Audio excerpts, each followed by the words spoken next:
Buenas tardes a todos. Vamos a empezar sin demorarnos más porque tenemos una tarde larga y llena de eventos y tal. En primer lugar, agradecer vuestra presencia aquí porque, bueno, creo que coinciden hoy en la ciudad una serie de actos culturales muy importantes, aparte de un partido de fútbol de estos que interesan a mucha gente, ¿no? Entonces el hecho de que estéis aquí pues es muy significativo, ¿no? Como sabéis, nos encontramos dentro de una de las conferencias que forman el ciclo de Ultramar, ciclo que, como todos sabéis, está coorganizado por el Consorcio para el Bicentenario, para la celebración del Bicentenario de la Constitución de Cádiz y el Colegio de Arquitectos. En representación del Consorcio del Bicentenario nos acompaña hoy don Antonio Salazar. Tenemos también representaciones del Ayuntamiento de Cádiz y, lógicamente, del patrocinador de este evento, que no es otro que Oficina Tecnológica. Oficina Tecnológica es una empresa que tiene su sede en Jerez, aunque es de ámbito, vamos a llamar, autonómico y nacional, y que nació en el año 2010 con el objeto principal de prestar servicios de impresión con hardware de HP. También en representación de HP y como continuación al evento de esta conferencia tenemos la entrega de los premios de un concurso que convocamos con HP para diseñar un modelo arquitectónico que se pueda utilizar como para la presentación de su nuevo plotter en 3 dimensiones, que luego ya veremos. Antes de continuar, voy a ceder la palabra a Eduardo Tell, como representante de Oficina Tecnológica, para que nos haga una pequeña introducción de su empresa.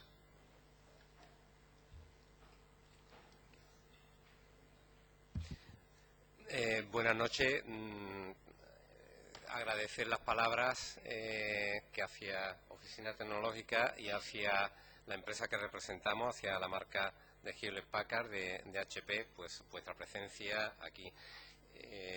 También, pues para nosotros, pues es un honor compartir esta mesa y un evento como este en una jornada donde don Juan Herrero, pues con su presencia nos va a llenar esta gala. Agradecerle al Colegio de Arquitectos, pues cómo ha ido tirando de nosotros como empresa hacia el desarrollo de eventos, cosa que nosotros como empresa agradecemos. Muchas veces tenemos que estar pendientes de organizaciones para realizar eventos, para realizar actos, y justo todo lo contrario con el colegio. El colegio es quien tira de nosotros, y fruto de ello fue el nacimiento de un concurso, pues a raíz de la presentación de nuestro plotter en 3D, que cogieron con mucho agrado y con muchas ganas, y fruto de ello pues es una exposición que luego veremos todos, con unas piezas y unos modelos realizados pues con arquitectos pues de aquí, y a los cuales pues luego evidentemente a los ganadores pues daremos entrega de su merecido premio. Agradeceros a ellos también esa colaboración y agradeceros una vez más pues vuestra presencia en este evento. Sin más, pues cedo la palabra. Bueno, para mí el presentar a Juan Herreros es una cosa muy especial. Es muy especial sobre todo porque ya hace unos cuantos años compartimos muchos ratos en la Escuela de Arquitectura. Compartimos pupitre, ¿no? Como decíamos por allí. Entonces, para mí eso, pues bueno, es un tema muy especial. De Juan Herreros, ¿qué os voy a contar, no? Que no sepáis. Juan Herreros es un arquitecto que no necesita presentación. Sus obras no hace falta enumerarlas porque entonces, bueno, nos tiraríamos aquí hasta altas horas de la madrugada, ¿no? Incluso que sus publicaciones y sus reconocimientos. Sí quiero hacer reseña especial a que hoy día es catedrático de proyectos de la Escuela de Madrid. Es una cosa que, es un hecho que bueno, que él se merece, por supuesto, y que hace que la Escuela de Madrid, sin ninguna duda, sea mucho más grande. Al mismo tiempo que es catedrático de la Escuela de Madrid, también es catedrático en Columbia, ¿no? En la Escuela de Columbia. Evidentemente que con esa labor en la enseñanza, pues prácticamente no tendría que dedicarse a otras cosas. Y sin embargo, bueno, pues todos conocemos los proyectos que está desarrollando y que evidentemente vamos a intentar que hoy nos cuente alguno. Yo ya no quiero nada más. Adelante, Juan, y vamos al lío, ¿vale? Sí, déjalo.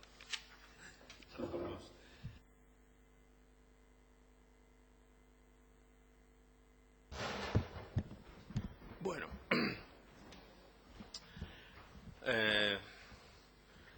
bueno, muchísimas gracias por todas estas presentaciones.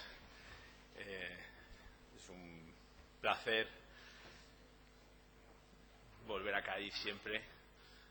Yo creo que el colegio en el que mejor tratan a los conferenciantes de España, con gran diferencia. Y sobre todo encontrarse con amigos y con gente de toda la vida. También es un placer formar parte de este ciclo de conferencias, ¿no?, sobre ciudades latinoamericanas.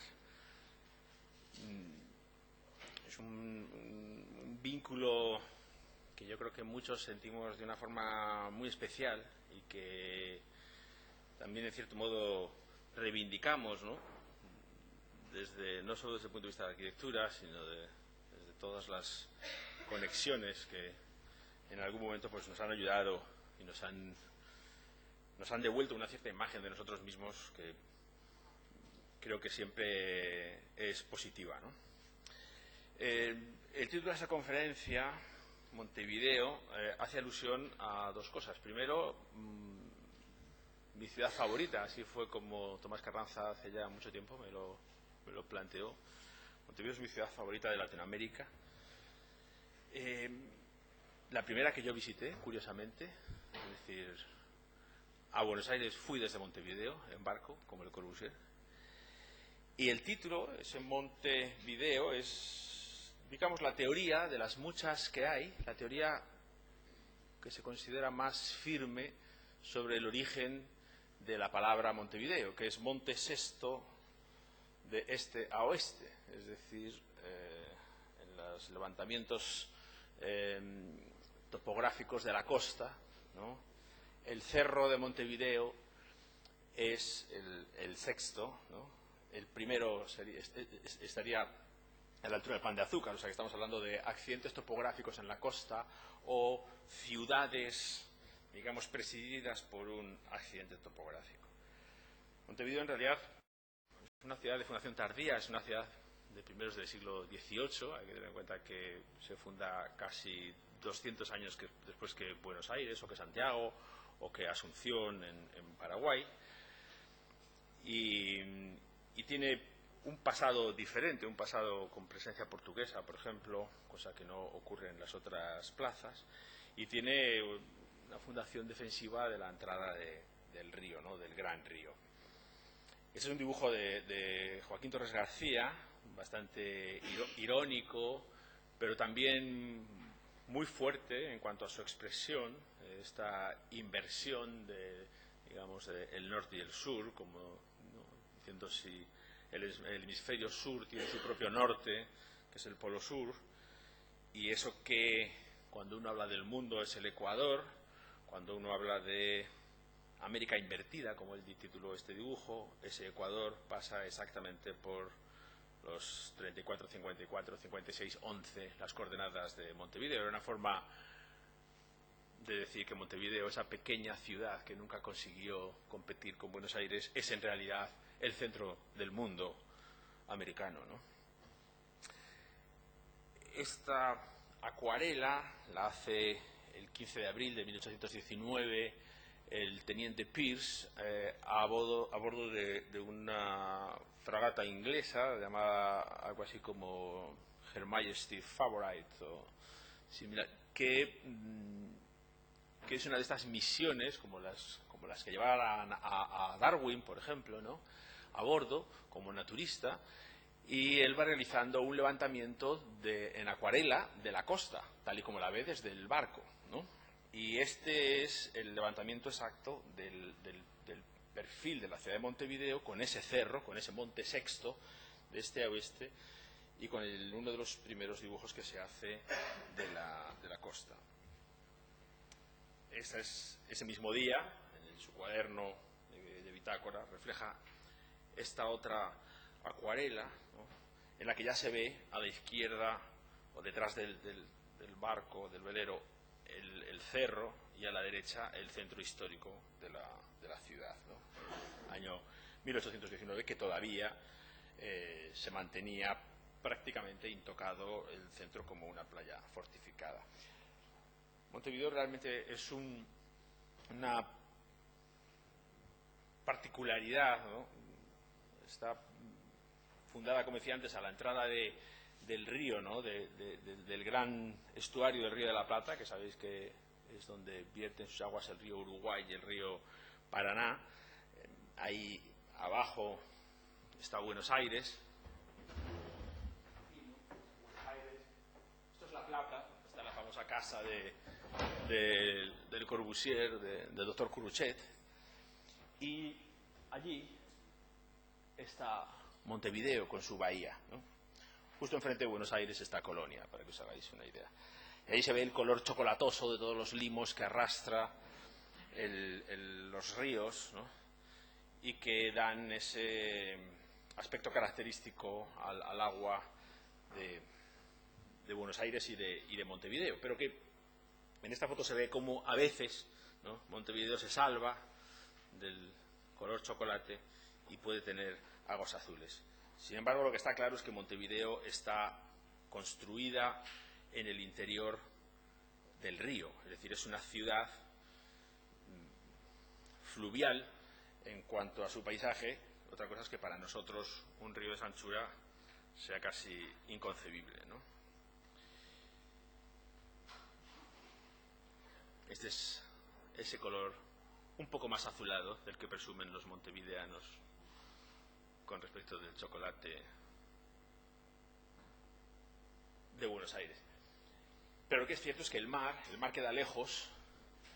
El mar fue siempre, hasta hace relativamente poco, un sitio por descubrir para los montevideanos, hasta el punto de que esa configuración de la bahía y el cerro, hace ya mucho tiempo, Iñaki Ábalos y yo escribimos un relato en el que desmentíamos completamente la historia de la fundación de Montevideo y aportábamos una tesis que era que no existen bahías en los ríos y, por lo tanto, ahí había algo que investigar. Tampoco existen tan fácilmente montañas como este cerro en el medio de la nada. Nuestra teoría era que el cerro de Montevideo era una construcción artificial, que era el resultado de la tierra que los montevideanos habían sacado de construir la bahía. Es decir, que la bahía era una obra del hombre y la montaña, el cerro, era el lugar construido con esos residuos para subir y desde allí ver la ciudad, y que ese Montevideo era el origen del verdadero. Esa teoría la defendimos con bastante intensidad y llegamos incluso a crear algún problema a algún historiador de los que se lo creen todo. Este es un trocito de una película, El viaje hacia el mar.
traer este fragmento de película tiene un poco el objetivo de explicar cómo yo entiendo que Montevideo, el crecimiento de Montevideo es el descubrimiento del mar, es la ciudad que se va desplazando, escapándose del río para llegar al mar, ¿no?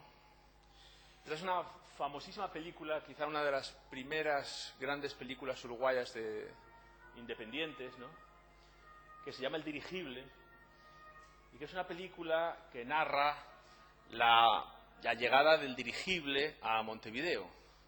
Todos habréis visto unas fotos de la Gran Vía de Madrid con un dirigible encima. Ese mismo dirigible tenía que aterrizar en Montevideo y estaba todo preparado para que lo hiciera, como ocurrió con el famoso viaje de Lindbergh en avión, pero le quedaba energía y aterrizó en Buenos Aires, ¿no? Entonces esta película, que tiene un trasfondo muy parecido a nuestro Bienvenido Mr. Marshall, ¿no?, de una especie de promesa de algo que llega y cuando finalmente llega, pues pasa de largo, ¿no?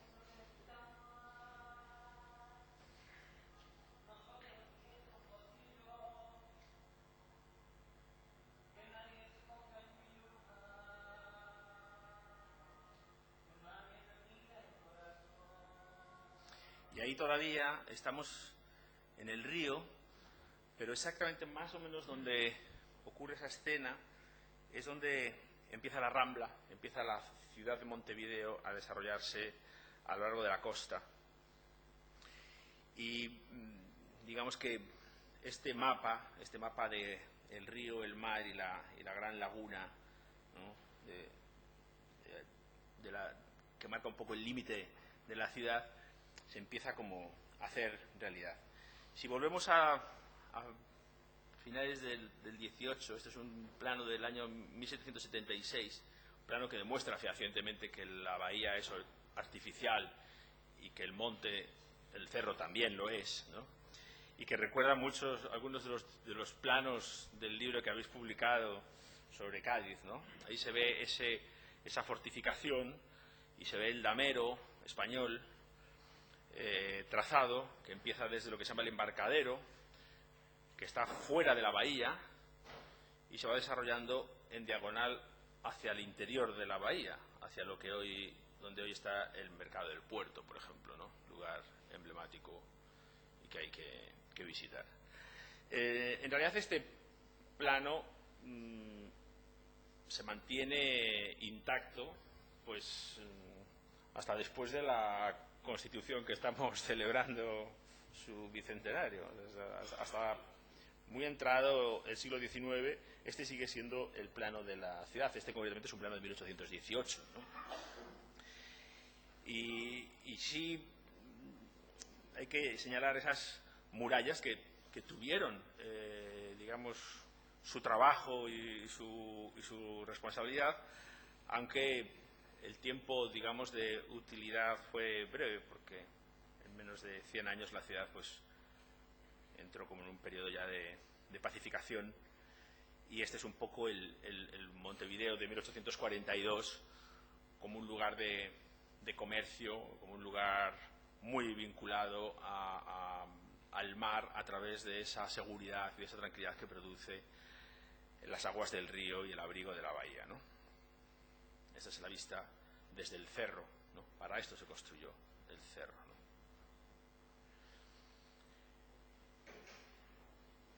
A primeros del siglo XX, en realidad, Montevideo se desarrolla claramente como una gran, digamos, fuerza exportadora. La carne, con imágenes como estas, ¿no?, de las actividades del comercio asociados a los grandes frigoríficos. Esto es uno de los acontecimientos, de las cosas, digamos, de Montevideo importantes, ¿no? La carne enlatada, la carne en conserva, que desde Montevideo es capaz de viajar en barco a todo el mundo y que acabará pues nutriendo tropas en guerras, como siempre, innecesarias, pero que decretan, digamos, la prosperidad y la riqueza de Uruguay, como para Argentina pues fue la venta del trigo en esa misma época, ¿no? Este edificio grande que se ve ahí al fondo es la estación del ferrocarril, y es una imagen de los años 20 de Montevideo. En este momento Montevideo claramente se extiende, como decía antes, a lo largo de la costa, conquista Pocitos, Coco Chanel pone de moda el moreno, y Montevideo, un lugar poblado fundamentalmente por inmigrantes europeos, o exclusivamente, diríamos, atiende a todo lo que pasa en Europa, lo copia y lo hace propio, ¿no? Entonces, digamos que toda la Rambla y toda la aparición de esta sociedad en ese momento, pues rica y culta, que puede viajar y que conoce Europa y que sabe, digamos, de todas las transformaciones y todos los cambios que están sucediendo allí, los importa. Esto es en realidad bastante posterior, esto es de los años 50, ¿no?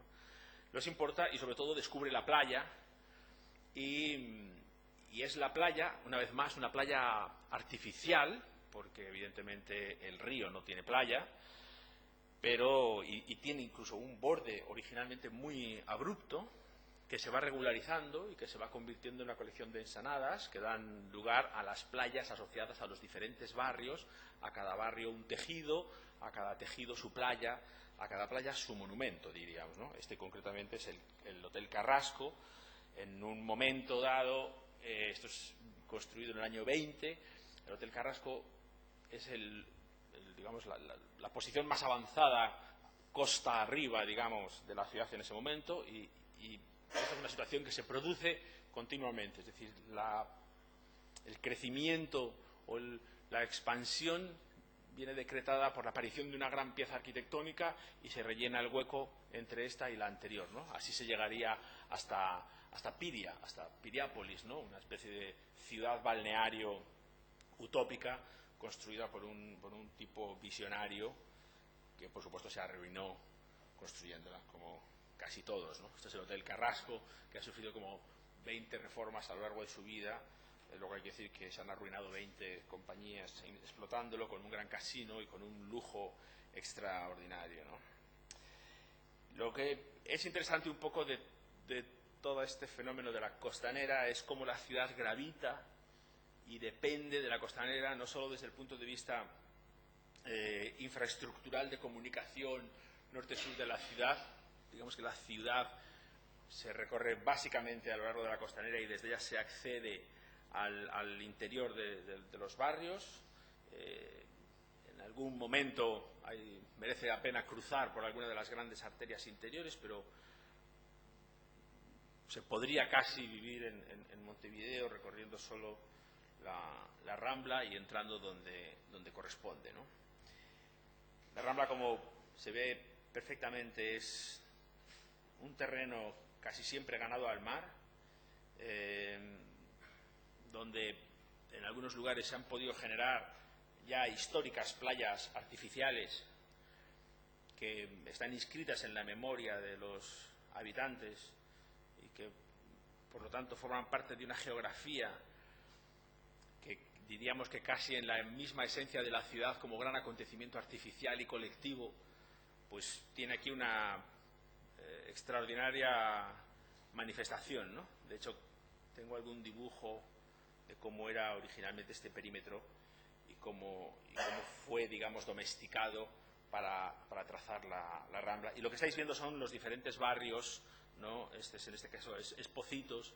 Pocitos es como el gran barrio de la extensión de la posguerra de los años 60, con una arquitectura extraordinaria, porque una de las cosas fenomenales que tiene Uruguay, especialmente Montevideo, es que ha tenido siempre crisis económicas. Bueno, ellos dicen que llevan en crisis económica toda la vida, no es verdad, viven bastante bien, pero sí han tenido verdaderas crisis en los momentos en los que el mundo ha estado equivocado. Y entonces se lo han ahorrado. Es decir, no tuvieron arquitectura posmoderna, por ejemplo, porque esos años pues no tenían dinero, entonces no podían construir. Entonces escribían muchos textos sobre posmodernidad, pero no hicieron ni un solo edificio, con lo cual la ciudad, en cierto modo, se salvó. Cosa que no ocurrió en tantas otras ciudades latinoamericanas que por ese afán de emular lo que viene de fuera, pues fueron más posmodernos que los fundadores, ¿no? Este es el puerto del Buceo, es uno de los lugares realmente hermosos que hay en esa rambla, una de las pequeñas, de las pocas ensenadas que quedan protegidas, ya, digamos, un poco aguas arriba. Luego enseñaré algunas imágenes de ese edificio. Ese soy yo, ¿no? Sí.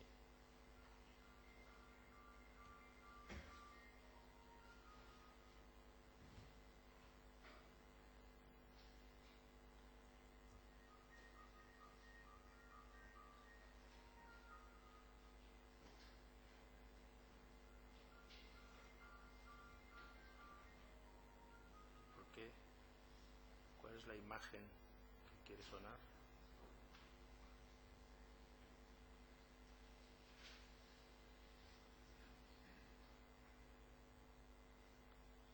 Pero es que creo que hay una imagen de estas que es una película, pero no me acuerdo dónde está. Bien. En realidad, hablar así de la Rambla es un poco para hablar de toda esta ciudad que tiene poco menos de 2 millones de habitantes en un país de poco más de 3, ¿no? Y que se construye como a impulsos de barrios con tramas muy diferentes, con estructuras urbanas muy particulares y que crean una ciudad que, sin ser especialmente grande, aunque sí podríamos decir que es demasiado extensa para la poca gente que vive en ella, pero sí es una ciudad con una tremenda riqueza en cuanto a la diversidad de su espacio urbano, ¿no? Digo que es grande a pesar de todo para la poca gente que vive porque uno de los grandes problemas que ha tenido Montevideo en los últimos tiempos es que es una ciudad muy poco sostenible, o sea, tiene una densidad demasiado baja como para poder mantenerla. Ahí arriba veis lo que era la costa original y abajo en lo que termina el perímetro de la Rambla, domesticando, digamos, todos los puntos abruptos. Aquí se ven estas obras de infraestructura bastante ambiciosas, ¿no?, para construirla, ¿no?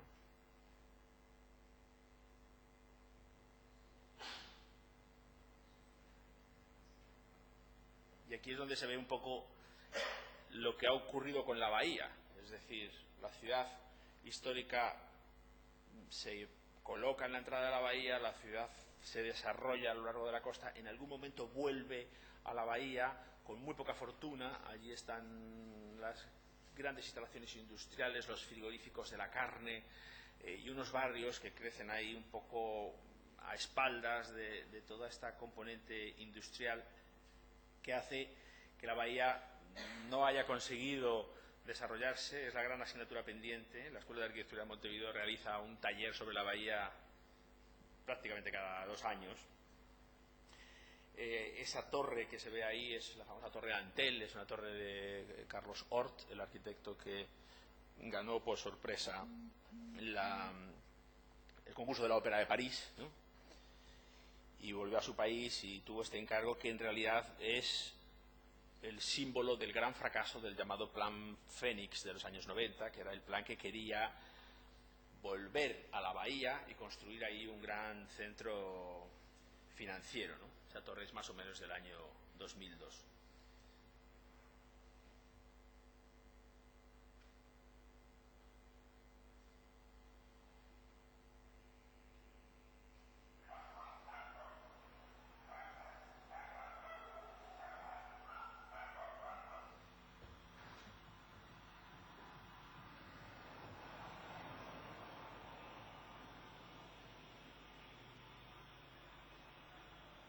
No sé si hay algún uruguayo en la sala que me perdone por las imprecisiones, pero esto realmente para mí es como muy montevideano.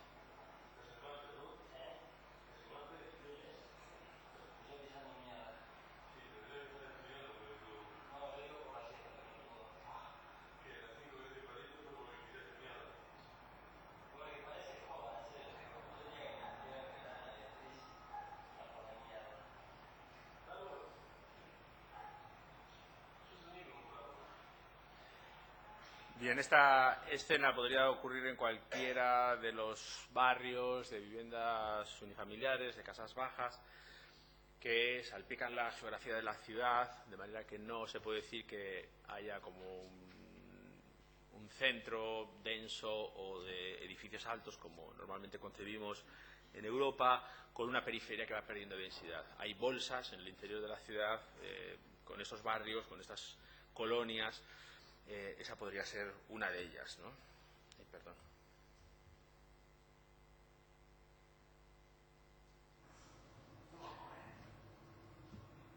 Y esto es la salida de la ciudad, ¿no?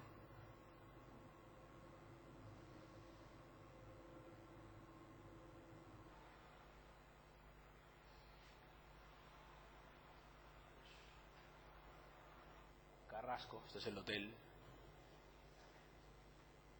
No sé si es Carrasco o Piria, pero es uno de esos balnearios. Creo que es Piriápolis, ¿no? Construido en ese momento a las afueras como el lugar al que había que ir, esa condición de que ya se estaba lejos del centro, ¿no? Por lo tanto, digamos que hoy Montevideo tiene su casco histórico muy deteriorado. Hace 2 años hubo un gran concurso para hacer un plan estratégico para la recuperación del centro. No sé qué estará pasando con eso, pero realmente es un casco histórico bellísimo, en una situación, en fin, muy triste. Hay una periferia de ese casco que todavía es una ciudad colonial. Están los barrios de Pocitos que comenté antes, con sus edificios altos de los años 60 y 70, en los que se construye la gran arquitectura uruguaya, que es como su gran orgullo de la arquitectura moderna. Están las ciudades jardín centrales, como esta llamado el barrio Prado o el Parque Rodó. Son lugares muy centrales dentro de lo que es el ensanche de la ciudad y con estas bajas densidades. Están los primeros ensanches, ya ensanches muy consolidados, pero con estas calles características de Montevideo, con enormes árboles y edificios de tamaños medios, pero que generan una estructura de manzanas, ¿no?, parecida a Barcelona, o con densidades, en este caso exageradas, ¿no? Realmente están muy rellenadas las manzanas, y todo este pintoresquismo de los barrios, de la burguesía, que se sale un poco de lo que entonces era el centro, que ahora han quedado otra vez dentro para construir sus casas pintorescas, ¿no?, como esto, por ejemplo, que está en el barrio de Carrasco, justo detrás del casino y del Hotel Carrasco. Pero también hay experiencias arquitectónicas interesantes. Por ejemplo, estas cooperativas de baja densidad es un fenómeno que ocurre en los años 60, finales de los años 60. Es un sistema digamos, de encuentro de los arquitectos y los habitantes, que constituyen cooperativas para construir proyectos muy sencillos, residenciales, con una interesante calidad de vida y de los espacios, digamos, entre los edificios.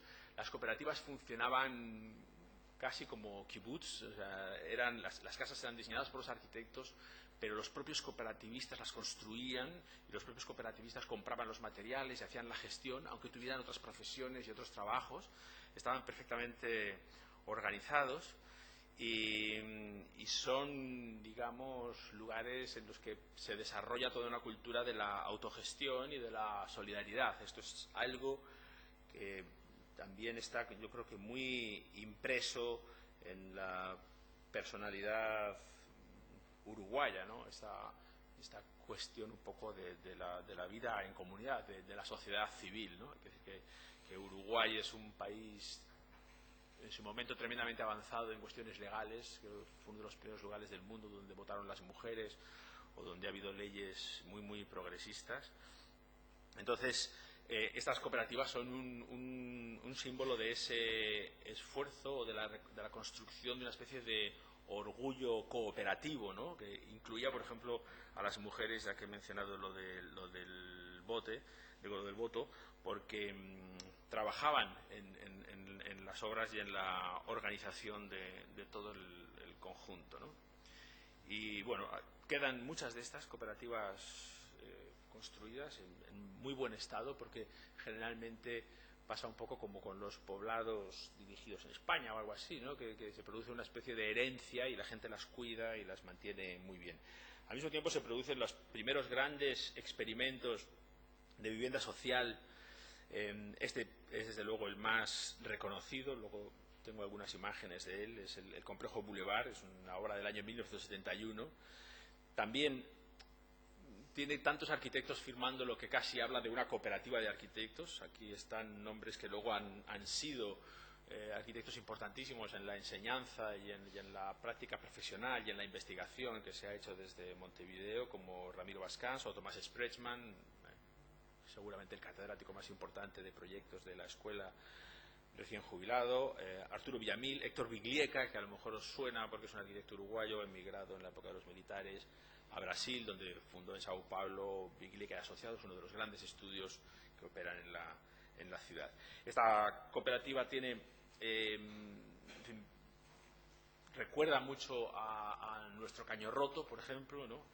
Un poco en el juego de los volúmenes, en la diversidad de las viviendas y en su plano urbano. Esta no es esa cooperativa, esta es otra. Esta es la famosa cooperativa de Covireus, de Palermo, y aparecen estas organizaciones, estos bloques, ¿no?, donde el espacio entre ellos estaba muy cuidado. Hoy en día, en los últimos 20 años, aparece, por supuesto, tipologías ya globalizadas de las que invaden el mundo. Esto concretamente es una franquicia del World Trade Center en el barrio del Buceo, o estos edificios que, aunque en este caso son residenciales, pertenecen a lo que se ha llamado la ciudad administrativa, ¿no?, con arquitectos también interesantes como Martín Gómez Platero y estudios de una cierta importancia, ¿no? Pero por supuesto también hay ciudad informal, hay villas miseria, hay un cinturón de pobreza que las crisis económicas recientes han acentuado y han generado problemas sociales importantes. Son unos barrios muy duros, a pesar de la ironía de Bucho Valiero cuando decía que las chabolas de Buenos Aires y de Montevideo no eran villas miseria, sino criaderos de futbolistas. No es más que una visión un poco ácida y desengañada de la presencia que la pobreza y las diferencias sociales, a pesar de todo, marcan en sitios como Montevideo, a pesar, digamos, del florecimiento de su sociedad, y también un poco quizá como consecuencia de los sucesivos ataques contra la integridad de esa misma sociedad, como es la destrucción de la clase media de mano de los militares. Curiosamente, este barrio se llama Euskal Herria, ¿no? Es uno de los barrios de vivienda social de los años 70. Este es un barrio muy interesante, con un tratamiento del espacio libre extraordinario, con estos bloques así como enormes paquebotes en ladera. Y digamos que el paisaje que hoy en día se encuentra una persona que visita Montevideo, pues es quizá este es el más característico, ¿no? Como a pesar de la especificidad de todas esas tramas que he estado enseñando y que las he tenido que buscar con un cierto cuidado, también está esta otra mezcla de tipologías, de edificios, de épocas, con una calidad casi siempre más que aceptable, pero por ejemplo con una cantidad de medianeras y de situaciones irresueltas y de procesos interrumpidos que hablan un poco de esta vida convulsa que tienen siempre las ciudades construidas a golpes de emigración y que tardan tanto tiempo, digamos, en generar como un sistema de negocio propio, como una cantidad de servicios, y que sin embargo pues están siempre viviendo como en esa dinámica de la producción y la venta, ¿no? Curiosamente, en los últimos años surgió una ley para eliminar las medianeras de la ciudad, entendiendo que este era como una presencia un poco incómoda de una serie de cicatrices que hablaban precisamente de esa dificultad o de esa, en fin, permanente interrupción del desarrollo de las cosas, y entonces había unas compensaciones de edificabilidad, de manera que te dejaban añadir una crujía al edificio si con eso quitabas la medianera, negociando seguramente con tu vecino, ¿no? Todas estas medianeras pues fueron desapareciendo, y estas imágenes que se ven aquí son todas de esos pequeños filetes añadidos a los edificios, que muchas veces después de añadir el filete también la fachada termina por reenvolver, con lo cual la ciudad ha tenido una especie de redefinición de su imagen, trabajando solo sobre las fachadas y sobre esta crujía añadida a los edificios existentes, ¿no?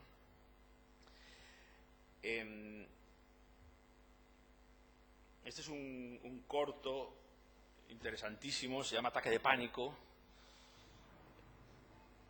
Está hecho por un aficionado uruguayo que demuestra un buen olfato en cuanto a los edificios que hay que destruir en la ciudad.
Es 19 de julio, ¿no? La gran avenida de la ciudad.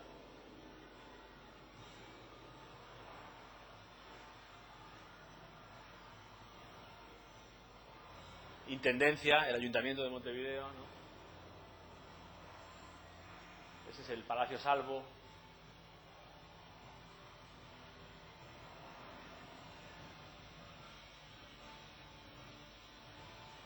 Que no se libra.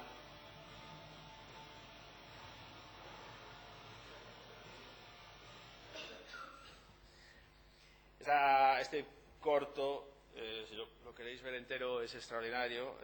Lo hizo casi un adolescente con una cámara vulgar de vídeo y un poco de tratamiento informático.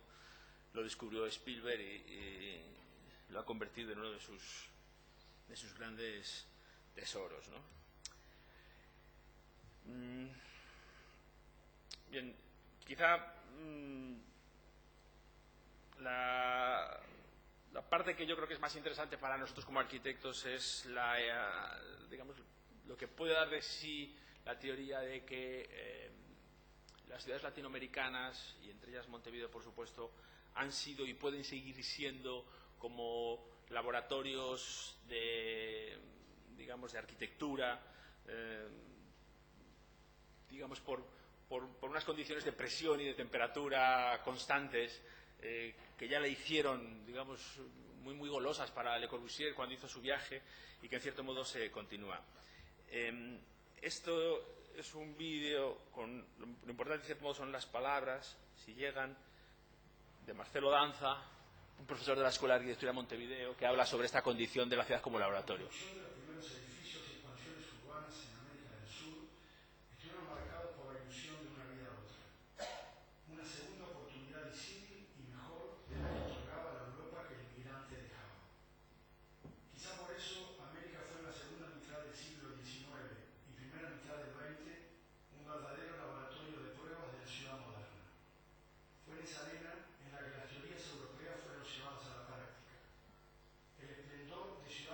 Buenos Aires,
aquí está Le Corbusier con,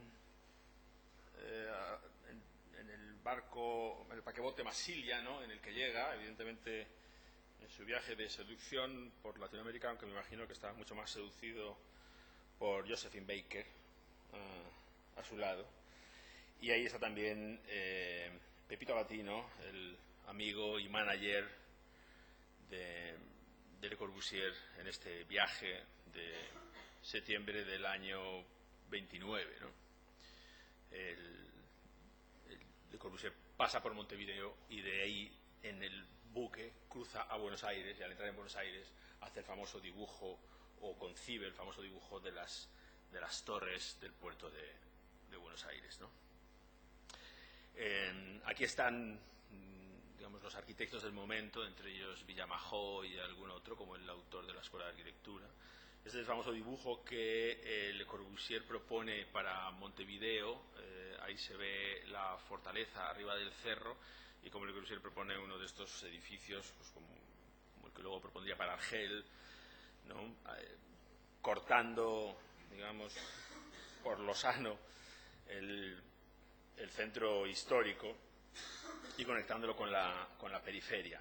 Ese edificio que se ve allí perdido es Intendencia, ese edificio de ladrillo que destruían los robots, uno de los grandes edificios de la arquitectura moderna uruguaya, que, igual que aquellas piezas que iban colonizando la costa para que la ciudad creciera alcanzándolas, fue el primer gran edificio público construido en el interior a lo largo de la calle 18 de Julio, también para lanzar el centro de la ciudad un poco alejado del centro histórico, algo así como lo que en Nueva York se hizo con la construcción del Rockefeller Center, en un lugar en el que en aquel momento pues todavía casi había búfalos por las calles, ¿no? Esta situación de superposición de edificios, ¿no?, vemos al fondo el Palacio Salvo, un poco más adelante un edificio racionalista interesantísimo, y luego todo tipo de revivals historicistas, es permanente, ¿no? Hay que tener en cuenta que, por ejemplo, este edificio está en la plaza más importante de la ciudad, la plaza histórica más importante de la ciudad, la Plaza de la Independencia, y está en convivencia con otros edificios históricos, ¿no?, o este edificio del Panamericano, del que luego enseñaré un par de imágenes también, ¿no? Esa es la avenida 18 de Julio, es la gran calle de la ciudad que discurre, digamos, paralela relativamente a la costa, pero es como la opción interior del recorrido. Allá al fondo se ve el Palacio Salvo. El edificio Salvo tiene un papel protagonista en la película El Dirigible. Tiene una historia muy, muy curiosa. Es un edificio que se construyó en el año 1928, tiene 105 metros de altura porque tenía que tener más de 100 como fuera, y fue la torre más alta de Sudamérica hasta que se construyó la Torre Cabanac de Buenos Aires, ¿no? El propietario de este edificio tuvo tanto éxito en su ciudad con él que se fue a Buenos Aires, se compró un solar en la Avenida de Mayo y construyó uno igual, ¿no? Tuvo la deferencia de hacerlo un poquito más bajo que el de Montevideo para que no se le echaran encima a sus vecinos, ¿no? Y por la noche estos edificios, en una especie de, digamos, apología de la luz eléctrica, pues tenían los dos una luz, un faro en su azotea, y todo el mundo presumía de que desde la azotea de uno se veía la del otro. Yo creo que era mentira, pero así está contado, ¿no? Entonces, digamos que pero es bonita la historia de Barolo, que es como se conoce a estos dos edificios. El Palacio Salvo es como el nombre digamos oficial, pero hacen como lo que su promotor llamaba un puente de luz sobre el Río de la Plata, ¿no? Entonces, digamos que esa idea, ¿no?, de progreso y de luz, ¿no?, como ingrediente que viene a completar la ciudad. Aquí está el famoso dirigible. Esta foto es real, ¿no? El Graf, Zeppelin Graf, ¿no?, del año 34, ¿no?, o la sombra del propio Palacio Salvo sobre la ciudad. Entonces, otro de los edificios emblemáticos de la ciudad es el Estadio Centenario. Esto es una cosa increíble. Uruguay decide organizar la Copa del Mundo de fútbol en el año 29. Entonces, organizan ellos el campeonato construyen el estadio y lo ganan. O sea, entonces construyen esa torre, que es la torre del homenaje, que es una torre desde la cual se homenajeaba a las selecciones que cuando llegaban a jugar el campeonato, porque claro, había que ir en barco, o sea, solo llegar a Montevideo para jugar un campeonato merecía un homenaje, ¿no? Este es un edificio que visitó Le Corbusier en construcción y que se quedó maravillado, digamos, por la rapidez, por la eficiencia y también por la calidad técnica de todas estas gradas realizadas en hormigón, ¿no? En concreto pretensado, y cómo la propia obra que crea esa especie de campo alrededor como una especie de superhuella ecológica de su acción. He oído muchas veces la historia sobre la construcción y los meses en los que se tardó en construir, siempre escasísimos. Ahora no sabría repetirlo, pero la velocidad de construcción fue tremenda. Y esta es la ceremonia de inauguración. Esa es la famosa torre del homenaje y esta es la final en la que Uruguay ganó 4-2 a Argentina, ¿no? Fue un buen desquite. Pocos años después, en el año 34, se construye este edificio, que sería como el gran edificio, no ya moderno, sino diríamos expresionista. O sea, esto sí que demuestra la agilidad, digamos, en la comunicación de los movimientos de la arquitectura europea. O sea, es una especie de edificio mendelssohniano, ¿no? O el Capitol de Madrid, es el Club Náutico del Buceo, que es un lugar mítico como centro social, pero también por algunas cuestiones así asociadas a estas, digamos, veleidades de los clubs, ¿no? Como que cualquier propietario de un yate que estuviera registrado en este club, aunque no fuera uruguayo, atracaba aquí y podía dormir en las habitaciones, en los camarotes de esa especie de hotel, ¿no? Está diseñado por unos arquitectos que se llaman Herrán y Crespi, ¿no? Y es, bueno, pues una especie de expresionismo deco.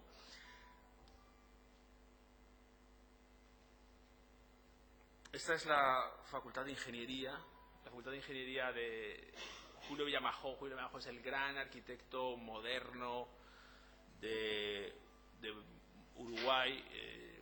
Realmente él vive toda la transición, es decir, recoge una ciudad completamente clasicista y la deja, digamos, cosmopolita. De hecho, este es un edificio que tardó muchos años en construirse, se termina en los años 50, y es una mezcla de tecnologías de ladrillo, hormigón y acero muy, muy interesante, que hay que entenderla siempre dentro del contexto de ese momento y de una cierta experimentación constructiva y de una cierta tecnificación de la construcción. Hay que tener en cuenta que en estos momentos ya en Europa se estaban realizando muchos experimentos muy importantes. El propio Le Corbusier con todos sus hormigones y con todas sus estructuras tensadas, ¿no?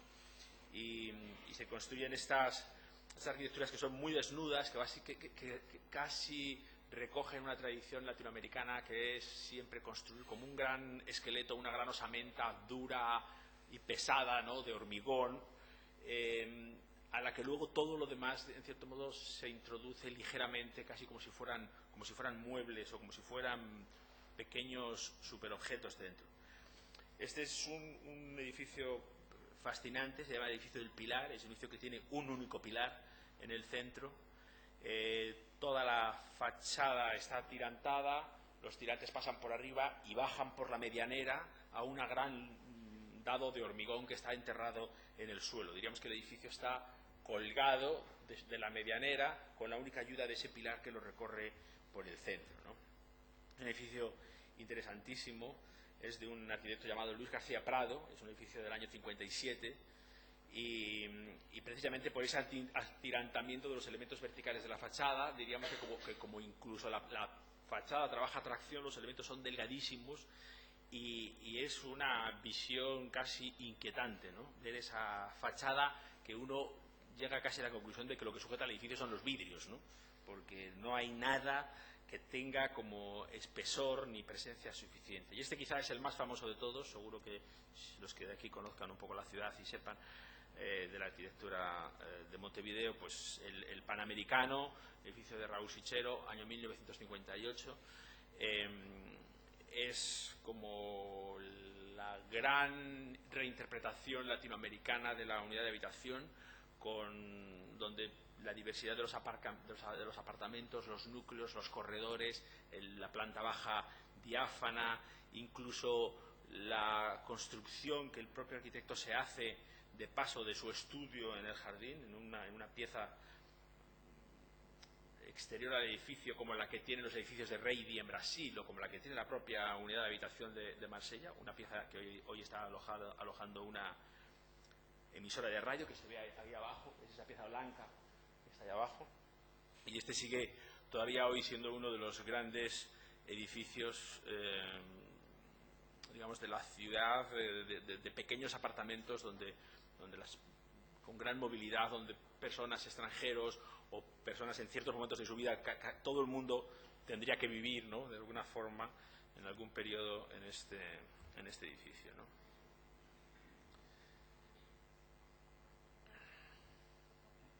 Y este es el último de mis edificios favoritos que os enseño. Os estoy dando un poco la paliza, pero ya que me han dado la oportunidad, pues uno tiene sus caprichos, ¿no? Esta es la casa de Mario Paisé Reyes. Es una casa que se construye para él. Hay dos arquitectos uruguayos que son Mario Paisé y Eladio Dieste, que se construyen casas para ellos mismos que no son muy conocidas. Es decir, Eladio Paisé tiene una obra extensísima y Eladio Dieste no digamos, pero casi nadie conoce la casa de Eladio Dieste, una casa que se construyó para sí mismo toda en ladrillo, que es bellísima y que de hecho ni siquiera hoy en día, una vez muerto Eladio Dieste, está en posesión de la familia, vive un embajador o alguien así. Es decir, que es una casa que siempre ha permanecido en el anonimato y la propia familia, digamos, que quiere que así continúe, ¿no? De esta casa os enseño unas imágenes. Solo no necesitan mucho comentario, ¿no? Es como un encuentro de toda una tradición latinoamericana, en este caso muy influida por Torres García, de la misma forma que Eladio Dieste estaba influido por Torres García. Eladio Dieste tenía en su casa un cuadro de Torres García y no tenía más. Decía que ya, ¿para qué?, ¿no? Ya tenía su cuadro de Torres García y efectivamente era lo único que tenía. Y aquí se ven también las aportaciones y digamos esa riqueza y esa sensibilidad con la que una cultura material local y digamos un entendimiento de condiciones como el clima y como, digamos, ciertas coordenadas no se resisten a establecer un diálogo con ciertas novedades arquitectónicas que son, no me gusta utilizar la palabra como adaptadas, sino que entre todas crean algo muy particular, algo nuevo y algo muy diferente. Es decir, esta casa no podría estar en Europa,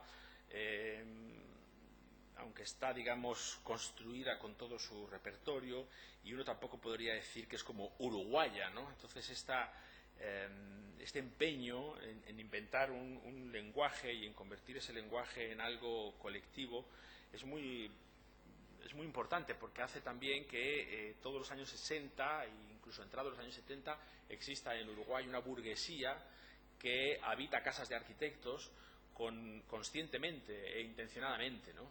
Algo que, por ejemplo, pues en España, salvo quizá un poquito en Cataluña, nunca se ha conseguido. Es decir, nunca la gente ha entendido que la arquitectura de calidad ofrece un plus, digamos, de satisfacción, en el que la autoría brillante y creativa y conceptual de una vivienda es de entrada algo que a su propietario no se le habría ocurrido nunca, ¿no? Entonces, digamos que aparece esta sociedad, que también se da en Buenos Aires, de gente que espera que su arquitecto les proponga algo que a ellos no se les habría ocurrido nunca, algo muy diferente de lo que todos vivimos aquí cuando alguien llega a nuestro estudio y nos dice: es que yo sé muy bien lo que quiero, porque esta es la casa para el resto de mi vida.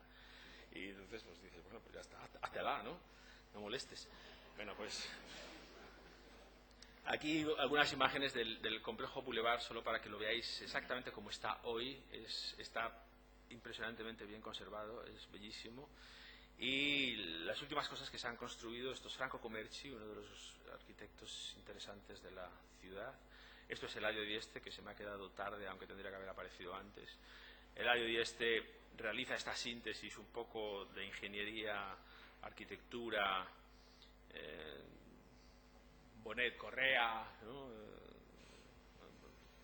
Antonio Bonet, Antonio Bonet y su influencia en Punta del Este y en Punta Ballena, y realiza todo su repertorio, ¿no?, extraordinario sobre la ligereza y sobre la calidad del aire como material de construcción, ¿no? Y por último he traído una colección de imágenes del entorno de la Escuela de Arquitectura de Montevideo y de lo que hace su gente. Una de las cosas más interesantes, que yo creo que existe una relación directa entre las formas en las que se enseña arquitectura, las formas en las que se trabaja y la arquitectura que se produce. Es decir, yo creo que en España es muy evidente que tenemos una arquitectura que está muy relacionada, incluso el prestigio de la arquitectura española como algo asociado a un cierto dominio del oficio y a un control constructivo, viene muy directamente de una reinterpretación de una tradición napoleónica o de lo que llamamos una escuela politécnica, ¿no?, según la cual pues en España hay un plan de estudios en el que se estudia construcción, estructuras, historia, etcétera, cosa que no ocurre en otros lugares del mundo, y evidentemente la arquitectura que se produce es otra. Uruguay tiene un plan de estudios muy parecido al nuestro, pero tiene unas tradiciones extraordinarias. Esta es la Escuela de Arquitectura. La Escuela de Arquitectura es un edificio importante del año 38 de un arquitecto llamado Román Fresnedo, que tiene entre sus cosas interesantes este patio. El clima de Montevideo es lo suficientemente benigno vamos, es lo suficientemente benigno como para que la escuela, por ejemplo, no tenga calefacción. O sea que con eso se explica el asunto. Pero tiene este patio, y este patio hace un poco de vestíbulo de la escuela. Aquí se reúne la gente, aquí se celebran todas las cosas, aquí se hacen juris al aire libre y se celebran los fines de curso y las entregas. Y luego tiene esas galerías donde la gente está también al aire libre, trabajando, reunida permanentemente. La escuela tiene una actividad frenética, ¿no? Está organizada en talleres, es muy parecida a la organización nuestra. Marcelo Danza, que hablaba antes en el vídeo, es el director de uno de los talleres, taller heredado de su histórico jefe Tomás Sprechman. Los workshops y las actividades son permanentes. Es una universidad que conserva un cierto espíritu 68ero, ¿no?, lleno de gente dispuesta a debatir y a discutir y a traer los problemas de la calle a la universidad. Ahí veis mil carteles, workshops, conferencias, algo que no imaginarías en una ciudad como Montevideo. Estas las exposiciones de fin de curso que se hacen en el vestíbulo, con el mural de Torres García al fondo, en la entrada del auditorio. Es el famoso Archiprix, ¿no?, que después de dar vueltas por el mundo ha caído en Montevideo y se lleva celebrando allí mucho tiempo, lo cual se ha convertido en un gran acontecimiento. Este soy yo mismo dando una conferencia, por lo que veo. Bien. ¿Por qué cuento todo esto? La Escuela de Arquitectura de Montevideo tiene una tradición que ahora me gustaría saber desde cuántos años, pero desde luego 50 años, que todos los estudiantes del último año hacen un viaje juntos y dan la vuelta al mundo. Esa experiencia, que se llama el grupo de viaje, marca la vida de la escuela desde 2 años antes del viaje. Es decir, los estudiantes hacen como 2 carreras. La una es arquitectura y la otra es organizar ese viaje. Para organizar ese viaje rifan coches, sobornan familiares, organizan fiestas permanentemente. Han llegado a tener problemas fiscales porque juntan muchísimo dinero. Claro, mucho del dinero es negro. Luego con ese dinero compran furgonetas con las que viajan por el mundo, que luego venden. Bueno, es una movida bastante considerable. Digamos que permanentemente hay 200 estudiantes montevideanos viajando por el mundo en algún lugar, ¿no? Dentro de las cosas de ese grupo de viaje, dentro de las rifas que se hacen, rifan una casa. Y todo Montevideo compra boletos para participar en el sorteo de la casa. Es como el supergordo de la Cruz Roja, pero te toca una casa. Y la casa que te toca es la casa que gana un concurso de diseño de casas entre los estudiantes del último año. Es decir, que el que gana la casa, el que gana el concurso, construye una casa que es el premio de una rifa. Curiosamente, porque las cosas nunca ocurren sin querer, casi todos los grandes arquitectos uruguayos de los últimos 50 años ganaron su concurso. Entonces, diríamos que en algún lugar de Montevideo hay una casa firmada por estos arquitectos que, por otro lado, casi ninguno te la quiere enseñar, porque, claro, son casas construidas en momentos pues como de veleidades muy oportunistas, ¿no? Claro, por ejemplo, este Franco Comerci, que es muy amigo y por eso lo puedo citar, que hizo esa plaza bonita que he enseñado antes, ese hizo una casa asquerosamente posmoderna, vamos, yo creo que él mismo está a punto de comprarla algún día para tirarla abajo. Pero el caso es que ahora se está reivindicando mucho estas casas, y esto que enseño aquí son algunas de los paneles de ese concurso de casas y algunas de las casas construidas y de las casas en construcción. Y claro, hay que pensar que hay pues 50 personas como mínimo en Montevideo que poseen una casa que seguramente no le habrían encargado nunca una casa a un arquitecto importante, y que poseen una casa que seguramente ha influido en su manera de concebir muchas cosas, porque sin comerlo ni beberlo han habitado algo, ¿no?, que ya estaba, digamos, concebido con una cierta intencionalidad, ¿no? Este concurso de las casas es algo fascinante, ¿no? ¿no? Esas casas además están sometidas a un rigor, por supuesto, presupuesto, porque si no, no hay dinero para irse de viaje. Entonces son casas muy modestas, pero de gran riqueza. Esto que tengo por aquí son fotos de este grupo de viaje por el mundo, visitando obras.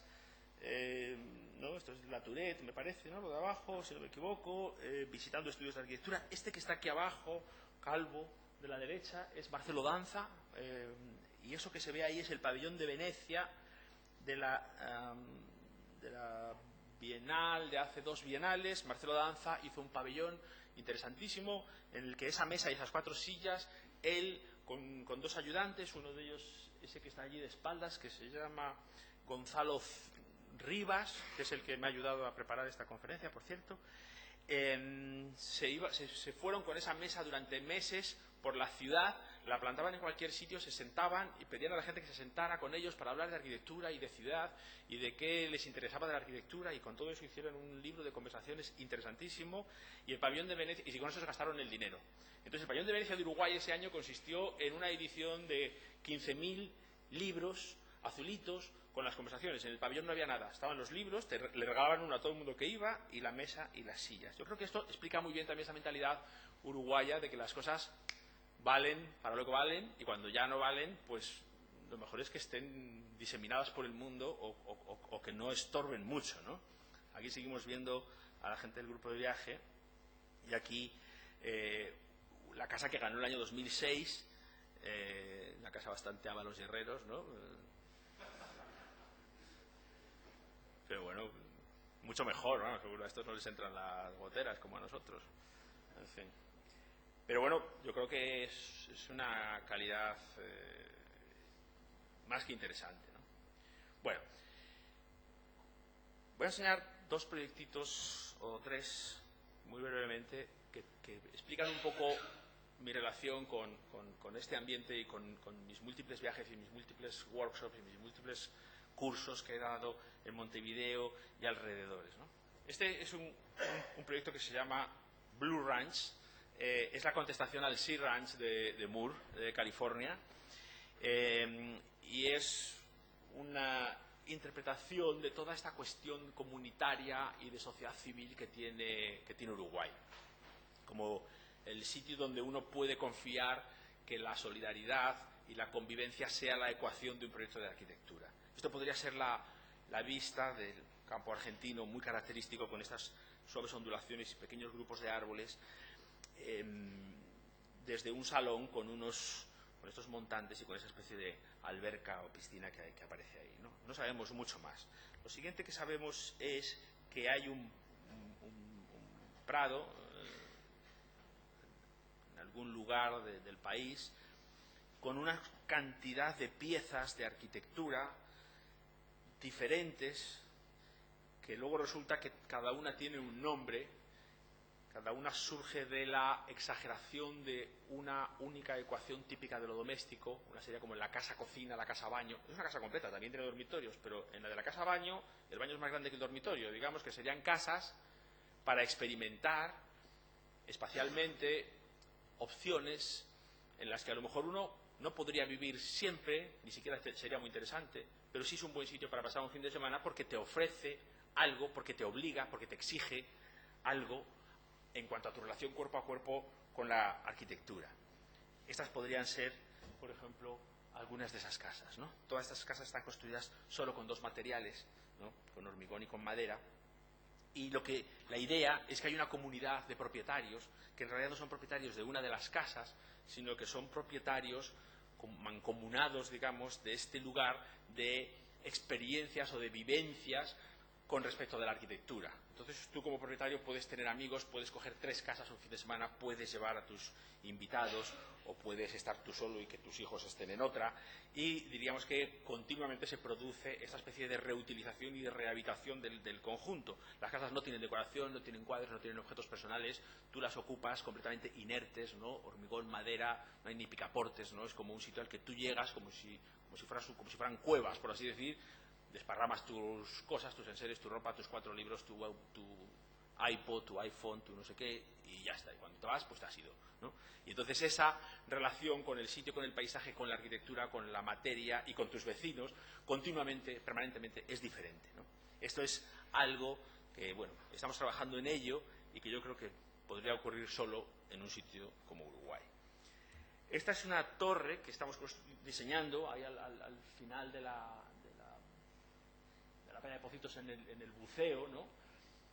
En el lugar donde hay unas edificaciones que se han quedado como fuera de tiempo, ¿no? Como parásito, que es lo que significa parasite, ¿no? Fuera de sitio, y que recoge una investigación de hacer una edificación residencial en altura mezclada con un club de los miembros de un banco, que en realidad son los que tienen allí un suelo donde apenas tienen 2 campos de fútbol y unos vestuarios.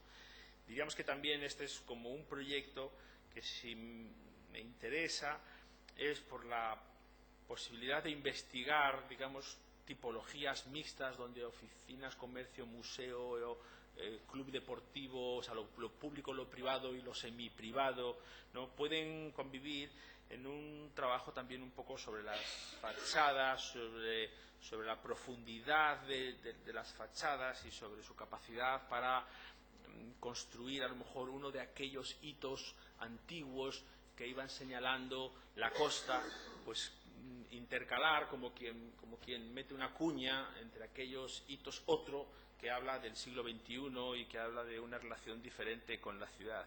En este caso, la relación diferente sería un poco el hecho de que esta torre ya no mira al mar o al río, sino que mira a la propia ciudad. Es decir, el paisaje interesante aquí es la Rambla, es el lugar de los intercambios, ¿no? Es el lugar en el que se produce esa especie de intensidad permanente. Esta es una torre construida, en este caso la torre está en Panamá, pero viene como muy directamente de todas nuestras investigaciones y todos nuestros descubrimientos sobre la arquitectura latinoamericana, en cuanto, como decía antes, la invención de las tipologías. Esta es una torre que parte de la idea de que entre la torre monofuncional o de cliente único, digamos torre de banco, torre BBV para entendernos, y las torres de alquiler con muchos inquilinos, debería existir una torre en la que unos pocos inquilinos tienen una cantidad suficientemente significativa del edificio, y que también la arquitectura en cierto modo lo señala de alguna forma mediante estos escalones, como si en realidad aquí lo que estuviéramos hablando es de un edificio, de un apilado de diferentes edificios, de manera que cada una de estas compañías tendría como su lobby, su planta noble, su terraza, su lugar representativo y sus plantas encima, ¿no? Sabéis que en Panamá todas estas torres se construyen sobre un basamento de aparcamientos, porque los coches no pueden ir, digamos, bajo tierra más allá de una planta y media. El freático es realmente complicado y la constitución del suelo igual. Y entonces es a partir de ahí que se desarrollan en este caso como 1, 2, 3 edificios más ese que está abajo 4 a la búsqueda de compañías diferentes. De manera que, aunque existe un cerramiento que no quiere permitir a la gente hablar de pisos ni de componente horizontal, ¿no?, y que da una imagen como unitaria, luego aparecen esas terrazas o esos momentos en los cuales el edificio se significa y se especifica, ¿no? Digamos que esa sería la imagen. Y bueno, esto es una arquitectura que viene casi de un diálogo con una situación comercial muy exigente, muy complicada por económica, por competitiva, por rápida, ¿no?, donde también el papel del arquitecto es distinto a lo mejor del que entendemos en otros casos, y uno tiene que saber exactamente cuál es su lugar y cuál es su posición y cuáles son sus temas de trabajo, ¿no? En este caso, pues la invención tipológica, la fijación de las dimensiones y de las escalas, y la construcción de una fachada elementalísima, en este caso una fachada que es todo vidrio, aunque por fuera parece ser de unas piezas opacas y otras que no lo son, pero que en realidad luego se puede ver claramente en el interior, que son vidrios con diferente grado de translucidez, que permiten tener relaciones con el exterior como esta, porque claro, es una torre que aparece en un barrio rodeada de torres, a cada cual más desafortunada, pero entre torre y torre pues hay fragmentos de paisaje, ahí está el mar, o incluso esas mismas torres de repente pueden ser percibidas con esa especie de visión calidoscópica, ¿no?, que permite pues recomponer fragmentos de un paisaje que a lo mejor a primera vista no es muy atractivo, pero que debidamente, digamos, manipulado por esa especie de máquina de la visión, pues puede tener otra percepción. Esta torre está terminada de construir, está ahora en fase de ocupación. Y este es el último proyecto que voy a enseñar. Es el concurso que hemos ganado recientemente en Bogotá para construir el Palacio de Congresos. En realidad no es un Palacio de Congresos, ellos le llaman Centro Internacional de Convenciones, pero el nombre es lo peor, es decir, se trata realmente de un lugar de reunión de personas desde grupos de 5 hasta 4.000, ¿no? Y el concepto reunión es muy abierto y habla claramente como de un lugar de encuentro y de un lugar de descubrimiento, digamos, de otras cosas, de otras personas, de otras opciones, ¿no?, de confrontación, de discusión, de conversación. Lo empiezo mostrando, no he traído el proyecto completo, son unas pocas imágenes, pero mostrando esta primero, ¿no?, diciendo esto es un zaguán. Es una situación medio exterior, medio interior. Bogotá tiene un clima prodigioso, ¿no?, entre 20 y 24 grados permanentemente a lo largo del año, por lo tanto, digamos que uno puede trabajar ese tipo de cosas. Este lugar intermedio lo que nos permite es ver en el interior del edificio y reconstruir muy rápidamente su estructura espacial, su organización y su sistema de funcionamiento, esas escaleras mecánicas que van describiendo casi un movimiento helicoidal y que van subiendo a los diferentes pisos, y al mismo tiempo haber visto este mundo de abajo con esos anfiteatros rehundidos, hacen que una persona que está atravesando esa puerta ya sabe más o menos dónde va, qué tiene que hacer para llegar, ¿no? Aquí un poco lo mismo, ¿no? De manera que estaríamos hablando de una arquitectura que quiere tener un gran poder comunicativo, una arquitectura que se recorre y se utiliza de la misma forma que utilizamos las calles y las plazas de la ciudad, que digamos que no necesitamos, ¿no?, que nuestra propia cultura urbana, ¿no?, nos permite movernos con confianza por el espacio, de manera que parece como que en los edificios uno entra y la velocidad cambia y el desconcierto es mayor, ¿no? Curiosamente, cuando uno entra en el espacio protegido, diseñado, direccionado, etcétera, curiosamente eso cuando aparece uno ya no sabe dónde ir, ¿no? Entonces, esta idea de que para que este sitio fuera lo suficientemente abierto y lo suficientemente civil, ¿no?, no tendría que tener vestíbulo, sino que el vestíbulo sería un fragmento de espacio exterior, una plaza, digamos, delimitada por esos vidrios, ¿no?, donde uno entra y todavía cuando ha entrado siente que sigue como en el espacio público, ¿no? Por eso aquí lo que ocurre al final es que este movimiento espiral que delimita que organiza el espacio, lo que hace es llevar a la gente a diferentes plazas elevadas, que esos sí son el vestíbulo del edificio. Diríamos que el vestíbulo de este edificio no está en la planta baja, sino que está atomizado en 4 o 5 lugares que serán los vestíbulos de cada uno de los grandes usos. El vestíbulo de la sala de exposiciones, el vestíbulo del auditorio, que se queda arriba del todo, un auditorio muy grande, o el vestíbulo de las salas de reuniones, o el vestíbulo de los lugares más congresuales, ¿no? De manera que son esos vestíbulos los que, trabajando, como se expresa en este dibujo, sus vistas con la ciudad, sirven también de lugares de nexo entre el exterior y el exterior, es decir, perdón, entre el exterior y el interior. Es decir, una persona que no es de Bogotá, que viene y que sube al vestíbulo desde el que va a atender a su congreso durante 3 días encerrado, tiene, digamos, una lectura de la ciudad de Bogotá y sus 4 orientaciones, ¿no? Los cerros, la sabana, la ciudad histórica y la ciudad moderna con el aeropuerto, ¿no? Son las 4 percepciones que le permiten reconstruir una ciudad como su pasado, su presente y su futuro, al mismo tiempo que se está encontrando con sus homólogos y discutiendo sobre prótesis dentales, ¿no? Pero digamos que el propio edificio es un instrumento de conocimiento y de descubrimiento de la ciudad.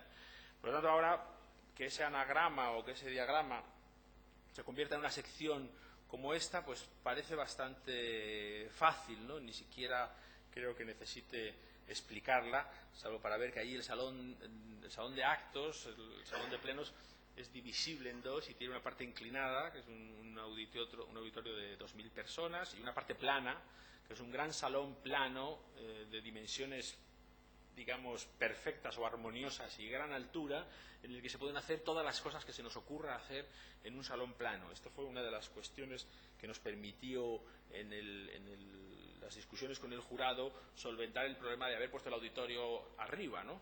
Digamos que lo compensamos con este salón plano, que al principio no se sabía muy bien para qué valía, pero que luego lo pudimos explicar perfectamente. Por lo tanto, tenemos un auditorio de 4.000 personas o uno de 2.000 y un salón plano, ¿no? Ese salón plano podría darse, por ejemplo, un banquete para esos 2.000, ¿no? Por así decir, ¿no? Pero bueno, a ese lugar se llega desde este vestíbulo, que es el vestíbulo de los auditorios, que está elevado, desde el cual se ve la ciudad y desde el cual se reconstruye, al mirar hacia abajo, todo el recorrido que uno ha tenido que hacer para subir. Con este artilugio, la ciudad pasa por debajo del edificio, la continuidad entre los barrios se establece y este gran, digamos, fat building, como llaman los americanos, no está, como suele ocurrir, obstruyendo las calles, obstruyendo, ¿no?, la vida de la ciudad, sino que está en cierto modo elevado y al contrario como protegiendo, como una especie de gran gallina, ¿no?, una vida colectiva y una vida pública. Igual que mira a 4 paisajes diferentes, también tiene 4 condiciones urbanas diferentes. Ahora no las voy a explicar mucho, porque es un poco tarde, pero la una es más bien como una plaza, la otra es más bien un jardín, la otra es más bien un patio y la otra es más bien un parque, ¿no? Por lo tanto, tienen, digamos, configuraciones diferentes, ¿no? Y todo ello, digamos, detrás de esa fachada que es una celosía que controla la luz y que emite una imagen más o menos enigmática, ¿no? Eso es el propio edificio utilizado en su parte más abierta, que da a lo que se llama la Plaza del Agua, como un gran concierto.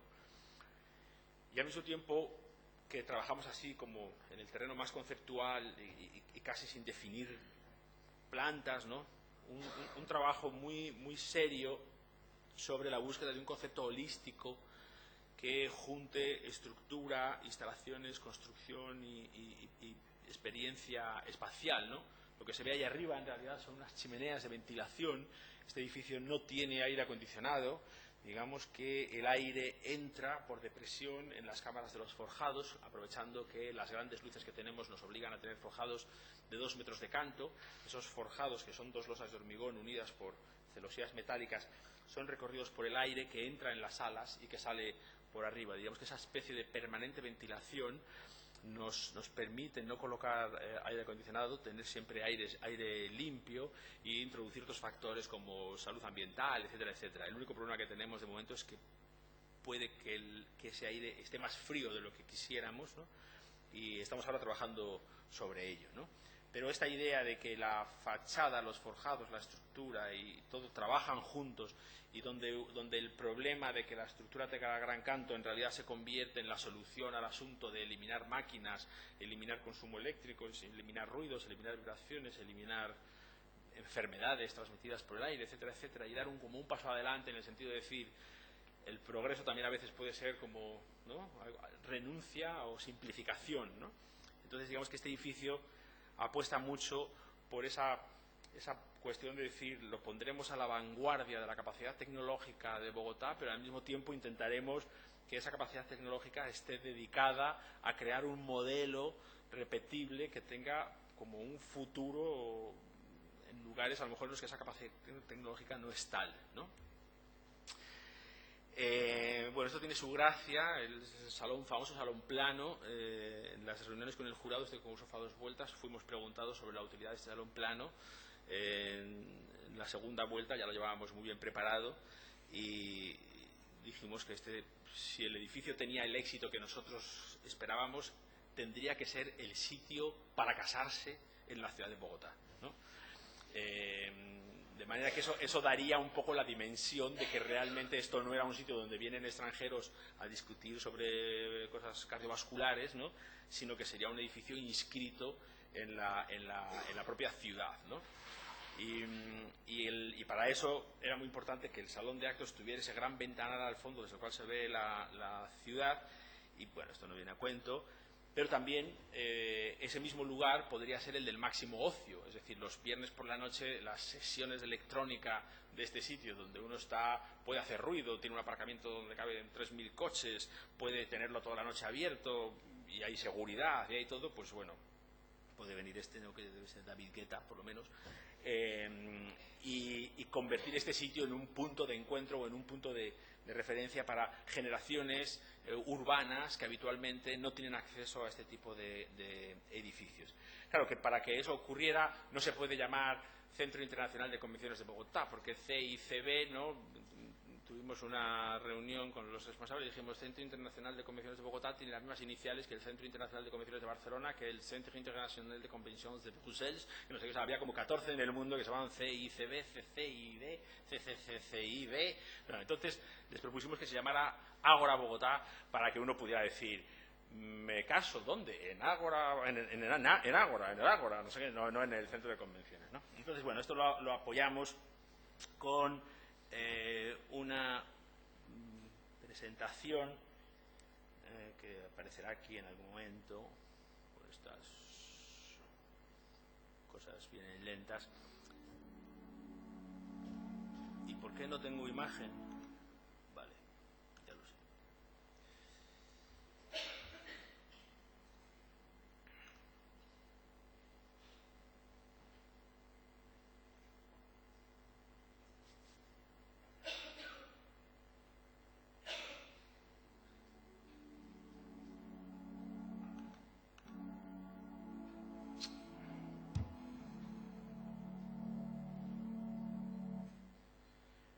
Pero esto tiene que salir bien.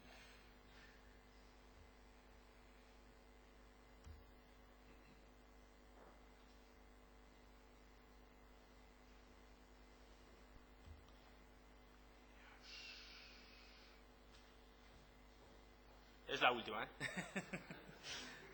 Pero me encantaría saber por qué.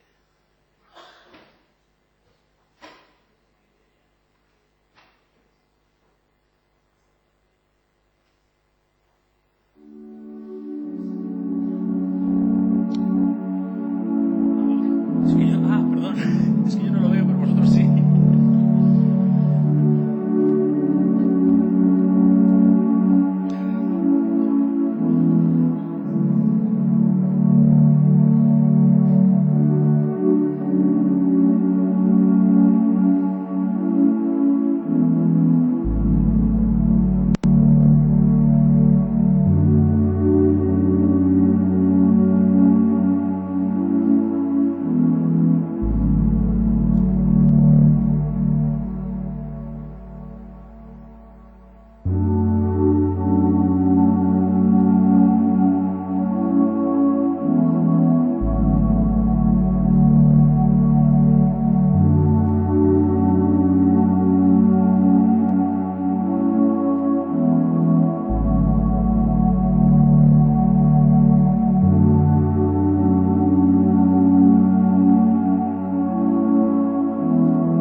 era por el entretenimiento.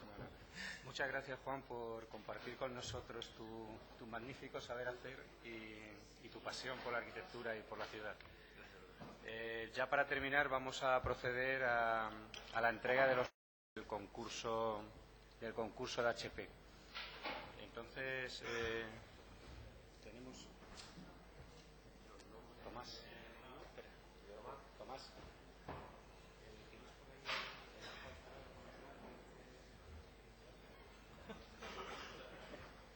Un momento.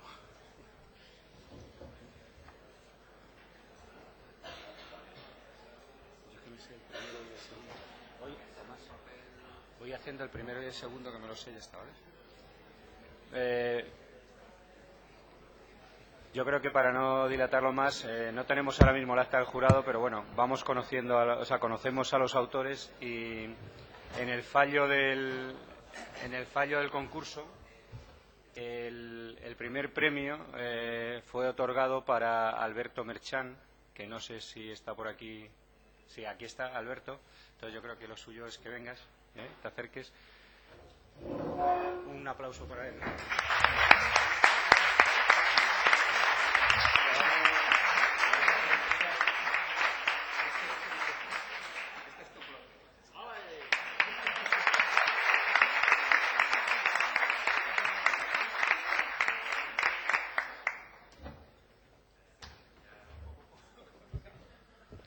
El segundo premio fue para Francisco Sesé, que está por ahí, ¿no? Sí, también. Fenomenal.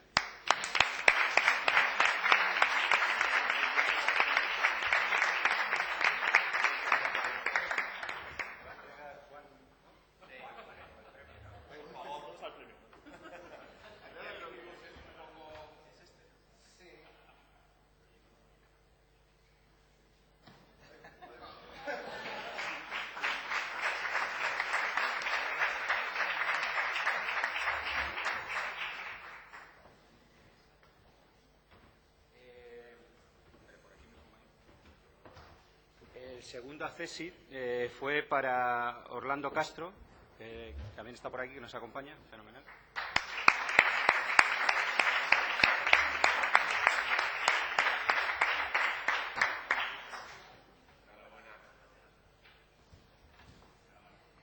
El tercer accesit fue para Teresa González y Borja García, que también están por aquí.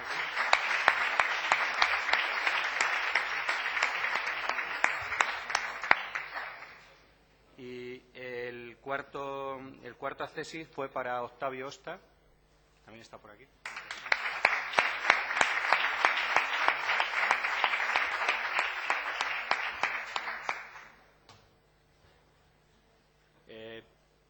Como es muy tarde, yo creo que no hace falta prolongar esto más. La exposición queda inaugurada, podéis pasar a verla. Los premios han sido impresos por el plotter y se pueden ver al final de la sala de exposiciones. Son unos artilugios verdaderamente interesantes. Muchas gracias a los premiados y a todos vosotros por estar aquí. Buenas noches.